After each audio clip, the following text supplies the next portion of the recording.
नमस्कार दोस्तों, मैं रीना आपके अपने चैनल रीना के चैनल इंडियन ब्लॉग्स में स्वागत करती हूं। तो सावन 2024 में कब से शुरू होगा और सावन का महीना, सबसे पहले जान लेते हैं इसकी डेट और संपूर्ण पूजा विधि और व्रत के नियम। हिंदू धर्म में सावन के महीने का बहुत अधिक महत्व होता है। सावन का महीना हिंदू पंचांग का 5वां महीना होता है और यह महीना भगवान शिव को समर्पित होता है। हिंदू धर्म में सावन के महीने का बहुत अधिक महत्व होता है क्योंकि इस महीने में भगवान शिव की विधि विधान से पूजा अर्चना करनी चाहिए। सावन के महीने के सोमवार का महत्व और भी अधिक होता है। इस माह में शिव की पूजा अर्चना करने से सभी मनोकामनाएं पूरी हो जाती है। धार्मिक मान्यताओं के अनुसार सावन के महीने में भगवान शिव व माता पार्वती की विधि विधान से पूजा करने और भक्त की मनोकामना पूरी होती है। इसके साथ ही सावन के सोमवार व्रत रखने से भोलेनाथ की विशेष कृपा प्राप्त होती है। अब हम जानते हैं कि कब से शुरू हो रहा है सावन का महीना। इस साल सावन 21 जुलाई से सावन का महीना शुरू हो रहा है, जो कि 19 अगस्त 2024 को सावन माह समाप्त होगा। सावन का महत्व सबसे ज़्यादा इसलिए किया जाता है क्योंकि इस महीने में भगवान शिव जल्दी प्रसन्न होते हैं। इसके साथ ही सोमवार के व्रत का फल भी शीघ्र मिलता है और सावन मास में भगवान शंकर की पूजा से विवाह आदि में आ रही अड़चनें दूर होने की मान्यता है।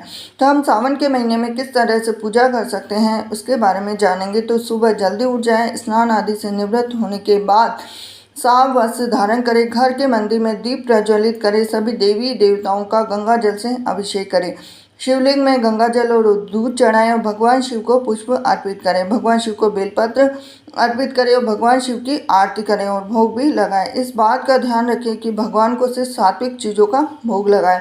भगवान शिव का अधिक से अधिक ध्यान करें। अब भगवान शिव की पूजा में होने वाली कौन कौन सी सामग्री जो आपकी अकॉर्डिंग आप यूज़ में ले सकते हैं, जैसे जो आपके पास हो। किसी के पास सामग्री ज़्यादा होती है, किसी के पास कम होती है। तो सबसे पहले पुष्प, पंचफल, पंचमेवा, रत्न, सोना, चांदी, दक्षिणा, पूजा के बर्तन, कुशासन, दही, शुद्ध देसी घी, शहद, गंगा जल, पवित्र जल, पंचरस, इत्र, गंधरोली, मौली, जनेऊ, पंचमिष्टान, बेलपत्र, धतूरा, भांग, बेर, आम्र, मंजरी और जौ की बालें, तुलसी दल, मंदार पुष्प, गाय का कच्चा दूध, ईख का रस, कपूर, धूप, दीप, रुई, मलयाग्री, चंदन, शिव व माता पार्वती के श्रृंगार की सामग्री। अब ये है सावन मास के व्रत के कुछ नियम हैं जिनका पालन हमें जरूर करना चाहिए। मान्यता है कि सावन के महीने में मांस मदिरा का सेवन बिल्कुल नहीं करना चाहिए। इस महीने में वाद विवाद से भी बचना चाहिए क्योंकि घर परिवार में स्नेह बना रहना चाहिए। सावन महीने में लहसुन और प्याज के सेवन की मनाही होती है। इसके अलावा मसूर की दाल, मूली, बैंगन आदि के सेवन की भी मनाही होती है। शास्त्रों में बासी और जले हुए खाने को तामसिक भोजन की श्रेणी में रखा गया है। शास्त्रों के अनुसार सोमवार का व्रत बीच में नहीं छोड़ना चाहिए। अगर आप व्रत करने में असमर्थ है तो भगवान शिव से माफ़ी मांग कर ना करें। इसके साथ ही हमें काफ़ी चीज़ें जिनका हमें ज़रूर ध्यान रखना चाहिए क्योंकि सावन का सोमवार होता है वो सबसे ज़्यादा महत्वपूर्ण होता है और इसके अंदर सावन के सोमवार में हम काफ़ी चीज़ों का ध्यान रखते हैं। जैसे हमें बहुत सारी सब्जियां हैं जो कि सावन के महीने में भी नहीं खानी चाहिए। सबसे पहले तो ये है कि सावन के महीने में कड़ी का सेवन बिल्कुल भी नहीं करना चाहिए।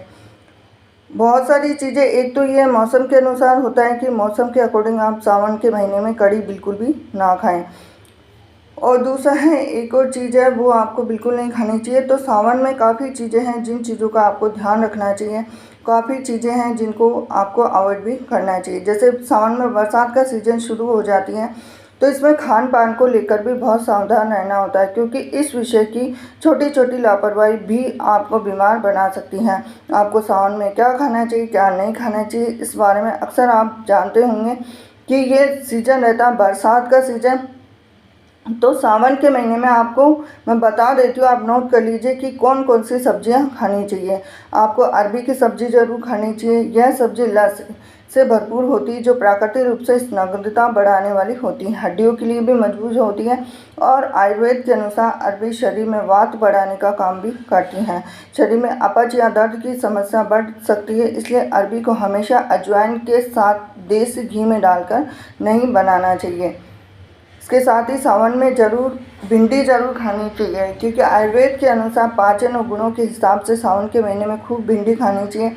भिंडी लवर्स के लिए तो सबसे ज़्यादा फास्ट महीना माना जाता है, लेकिन अरबी की तरह ही भिंडी में भी देसी घी का उपयोग बिल्कुल भी नहीं करना चाहिए। अब बरसात में क्या क्या खानी चाहिए? बरसात का सीज़न सावन का सीज़न होता है, तो इसमें आप तुरई, लौकी, टिंडा जरूर खाना चाहिए। ये सब्जियाँ पाचन को बेहतर बनाने वाली होती है, पौष्टिक गुणों से भरपूर होती है और बच्चों के लिए सबसे ज़्यादा हेल्दी होती है। लेकिन बच्चे खाने से इससे अधिकतर मना भी करते हैं। ये सब्जियां अपने खाने की आदत में ज़रूर डालना चाहिए। आप लंच, डिनर, ब्रेकफास्ट में कभी भी आप यूज में ले सकते हैं, लेकिन बहुत सारी सब्जियां हैं जिनका सेवन आप बिल्कुल भी नहीं करना चाहिए। मैं आपको बता देती हूँ, एक तो मैंने आपको बता दी थी कि सावन के महीने में सब्जियों में जैसे कड़ी तो मैंने आपको बताई दी थी। इसके साथ हरी पत्तेदार सब्जियां, बैंगन, मूली, कटहल, मांस, मछली, दूध और दही का खाना भी वर्जित माना गया है। इसके साथ ही अगर चातुर्मास के दूसरे महीने में भाद्रपद में दही और छाछ नहीं खाया जाता, चातुर्मास के तीसरे महीने में दूध, करेला खाना बिल्कुल भी नहीं, दही बिल्कुल भी नहीं खाना चाहिए सावन के महीने में। इसके पीछे बहुत ही मान्यता मानी गई है कि सावन के महीने में क्यों कढ़ी नहीं खाते। आपको पता होगा कि सावन के महीने में कढ़ी खाने से क्या होता है, क्योंकि दूध, दही और इससे बनने वाली चीज़ें जैसे कढ़ी, रायता आदि का सेवन करना भी वर्जित बताया गया है। इसका नकारात्मक प्रभाव स्वास्थ्य पर पड़ता है। कढ़ी के सेवन से पाचन तंत्र पर बुरा प्रभाव पड़ता है, क्योंकि दही में एसिड वात के होने से कई तरह की परेशानियां बनी होती है। आयुर्वेद के अनुसार अगर हम जाने तो सावन मास में पाचन क्रिया धीमी रहती है और ऐसे में कड़ी व दही का पाचन करने में परेशानी होती है। साथ ही यह वात की भी समस्याओं को बहुत ज़्यादा प्रभावित करता है। इसके साथ ही जो चातुर्मास, सावन का महीना चातुर्मास के अंदर आता है, तो इसमें 4 महीने होते हैं जो सावन से ही लग जाते हैं। सावन, भाद्रपद, आश्विन और कार्तिक, ये 4 महीने होते हैं इस महीने में, जिसमें कि सावन के महीने में तो जैसे पालक वगैरह ये बिल्कुल भी नहीं खाना चाहिए, क्योंकि ये सही नहीं आता, इसमें अधिकतर कीड़े वगैरह आते हैं। इसलिए भी हमें सावन के महीने में इन सब चीज़ों से बच के रहना चाहिए।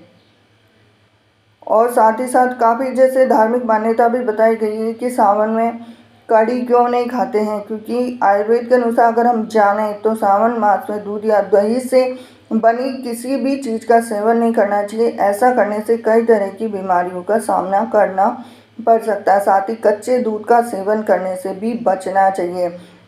वैसे तो अगर हम धार्मिक मान्यताओं की बात करें तो सावन मास में भगवान शिव को कच्चा दूध अर्पित किया जाता है, इसलिए इस मास में कच्चा दूध व इससे संबंधित चीज़ों का सेवन करना वर्जित है। कढ़ी बनाने के लिए दही का इस्तेमाल किया जाता है, इसलिए सावन मास में कढ़ी या दूध या दही से संबंधित चीज़ों का खाना भी वर्जित माना गया है। तो ये थी खास जानकारी आपके लिए। तो सावन के महीने में जैसे बहुत सारी चीज़ें हैं, काफ़ी महिलाएं और काफ़ी पुरुष सोमवार का व्रत रखती हैं, और काफ़ी जैसे पुरुष और महिलाएं, बच्चे भी सोमवार का व्रत रखते हैं। तो व्रत के दौरान काफ़ी चीज़ें हैं जिनको ध्यान रखना पड़ता है। तो हमें सावन के व्रत में एक तो जब तक आपसे व्रत हो, आपका स्वास्थ्य सही हो, तभी आपको व्रत करना चाहिए, नहीं तो आप बीच में व्रत छोड़ने की मेहरबानी बिल्कुल भी ना करें। या तो आप शुरू से ही व्रत ना करें कि हमें सावन के काफ़ी महिलाएं होती है जो एक्साइटमेंट में सावन का व्रत करना शुरू तो कर देती है, फिर बीच में तबीयत खराब हो जाती है तो वो बीच में छोड़ना पड़ सकता है। अगर आपकी जो हेल्थ के हिसाब से आपकी बॉडी इससे प्रिपेयर करती है तभी आप व्रत करें, नहीं तो ना करें। और जब भी आप व्रत करें तो उस व्रत के दौरान नमक का सेवन बिल्कुल भी ना करें। सावन के सोमवार के व्रत में एक तो दूध और एक नमक, इन 2 चीज़ों का बिल्कुल भी सेवन ना करें। अगर आप उपवास रखते हैं तो पूरे उपवास में आप नमक का सेवन ना करें, मीठा भोजन खाएं। और सावन के महीने में तो दूध का सेवन बिल्कुल भी नहीं करना चाहिए। आप चाय बना के पी सकते हैं, कॉफ़ी बना के पी सकते हैं, और बहुत सारी चीज़ें जिनका आपको ध्यान रखना चाहिए, तभी आप व्रत रखें, नहीं तो ना रखें। और सावन के महीने में जैसे सब्जियों के अलावा व्रत में भी काफ़ी चीज़ों का ध्यान रखना पड़ता है। पूरा सात्विक रहना होता है सावन के महीने में। बाहर का खाना बिल्कुल भी अवॉइड करें, जहाँ तक हो सके बाहर का खाना नहीं खाना चाहिए सावन के महीने में। और काफ़ी लोग रहते हैं कि घर में तो बोल देते हैं कि हम व्रत कर रहे हैं, कुछ कर रहे हैं, लेकिन बाहर जाके बाहर का खाना खाते हैं। तो ऐसा ना करें दोस्तों, क्योंकि ये आपके स्वास्थ्य के लिए भी ख़राब है, और अगर आप ऐसा करते हैं तो अपने आप को ही नुकसान पहुँचा रहे हैं। इसलिए आप ध्यान रखें कि किन किन चीज़ों का आपको सेवन करना चाहिए। जहाँ तक हो सके बहुत सारी चीज़ों को अवॉइड करें। तो ये थी खास जानकारी आपके लिए। वीडियो अगर आपको थोड़ा सा भी रोचक लगा हो तो वीडियो को लाइक करें, चैनल को सब्सक्राइब करें, बेल आइकन प्रेस करें। हरे कृष्णा।